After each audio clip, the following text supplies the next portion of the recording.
Brjánn og Hugi til hamingju með þetta var ágætis leikur, eða ekki? Jú, þetta var bara virkilega skemmtilegur leikur. Það er gaman að koma hérna vestur og spila hér á Bolungarvík.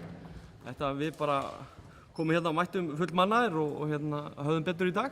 Þetta var samt fín leikur hjá Vestra líka.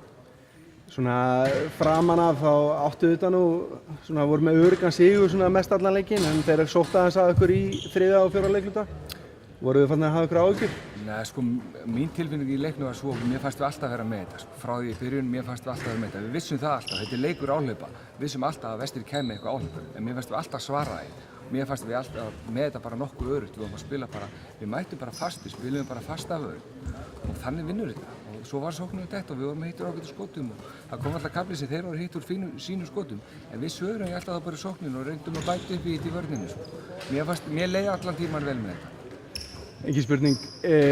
Nú eru bæði liðin að fara upp í aðra deildina, en kannski aðeins sættara að fara sem deildameistarar, eða ekki? Jú, það er svona, þú veist, þetta er búið að vera skemmtilegt tímabil. Við hérna... Egill! Þetta er bara Egill sem gerir þetta. Þetta er búið að vera rosalega skemmtilegt tímabil hjá okkur. Það er svona uppbyggingafasi í gangi í körfunni hjá okkur alltaf eins og núna, eins og hjá Vestra.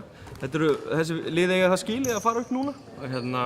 Þannig að það var bara virkilega svona, hvað að segja, kissubölu von á desertina að fá að vinna en leik og vera deildarmeistari. Engin spurning. Innilega til hamingju með þetta, strákar, og takk fyrir komin að Vestur. Við komum aftur næsta ári. Takk hérlega fyrir góða móttökur. Takk. Takk.